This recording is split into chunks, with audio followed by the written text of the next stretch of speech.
We're going to take a look at a video this time dealing with right triangle similarity. You've probably gone over similarity before. This is going to specifically hone in on right triangles and what you need to know about right triangle similarity. This video is probably a prep for you for what's coming in a trigonometry unit, as most likely what this is going to be for. So the first thing is we just want to take a real quick look at triangle similarity real quick. The biggest and most important lesson you learned with proving triangles to be similar was if they had two angles that were the same measure. So if I have this situation, then I know that these two triangles automatically are similar.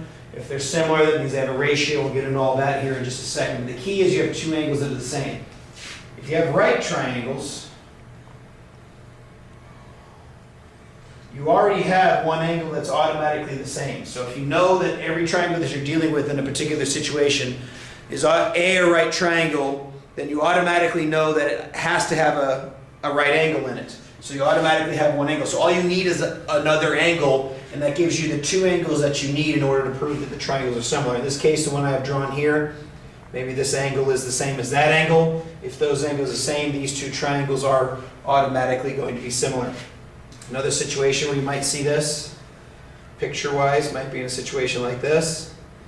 These two triangles share this angle here, and then because they're right triangles, they have a right angle there. So the little triangle that's shown to be here, and then the whole big triangle turn out to be similar as well. All right. So what that means is it has a significant implication that mathematically that we're able to use, that you're going to just be beginning to learn about here. And that is the whole concept, the whole idea of trigonometry. So if I have a right triangle, we're just going to pretend real quick that this thing is gigantic. This is, a big park, let's say, and it's got a right angle here. You got a sidewalk heading this way, a sidewalk heading that way, and you know that this is a, let's just say it's a 23-degree angle. And somewhere else, like not even totally related, somewhere at your house, you happen to be doing something, building something, and as you're building something, you know that you're dealing with a right triangle, and you know that for whatever reason you're measuring a 23-degree angle there. So no matter how big and huge this triangle is, or how small this triangle happens to be, these two triangles are similar. And if they're similar, they have a scale. And if they have a scale, then there are some things that we can do with their ratios and that sort of thing that we'll talk about here in 2 slides from now. But the whole key here is this. If I know it's a right triangle, and knowing it's a right triangle, I know two of the other angles match, I automatically have similar triangles. All right, so the next thing I want to talk about is ratios, proportion, and scale. The whole concept of a ratio is simply nothing more than a fraction. So a ratio is just a comparison between two numbers. So if I had 2 to 5, that's a ratio. That ratio equal to another ratio is called a proportion. So if I had 2 to 5, and let's make an obvious one, is the same as 4 is to 10. This is a ratio. Each of these is a ratio. The whole thing is considered to be a proportion. Two ratios that are equal to each other are a proportion. Now I can do all kinds of things with a ratio proportion that allow me to do other things later on. Let me just show you a couple of them. The first one is I can just switch them. I can switch the 2 and the 10. If I switch the 2 and the 10, I get 10 over 5 is equal to 4 over 2, which is true.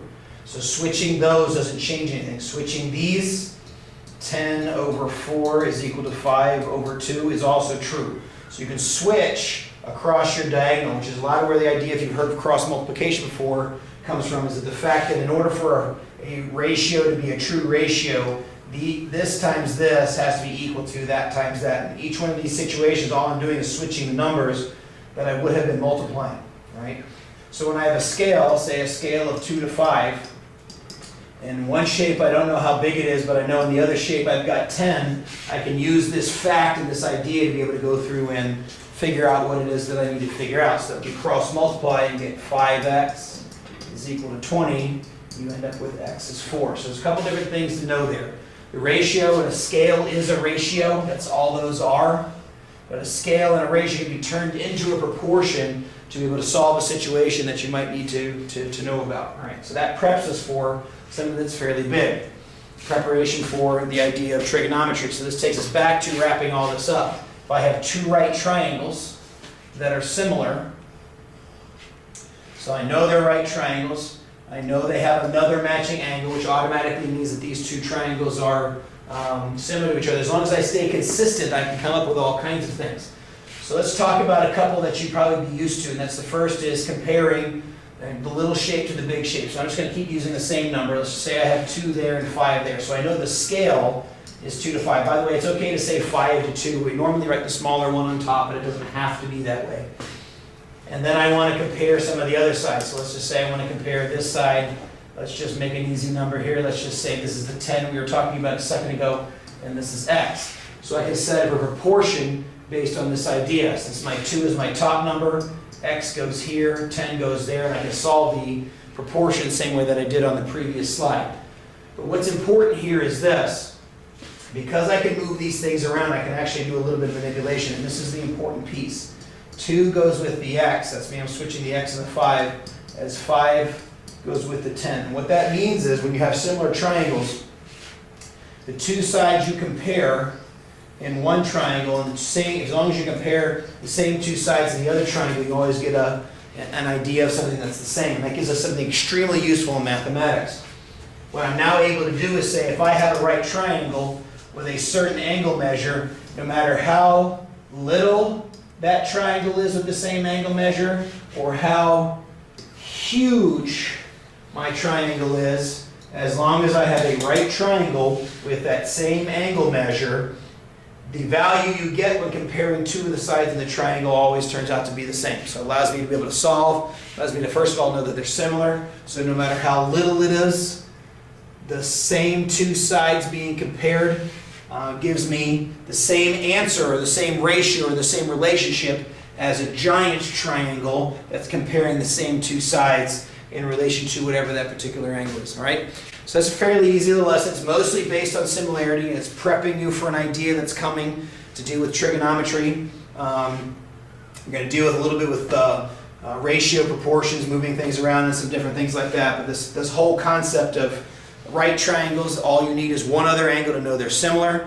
And as soon as you know they're similar, you can then begin comparing things one to another, and that relationship has to hold across all triangles, okay? So that's it, right triangle similarity. Until next time, see ya!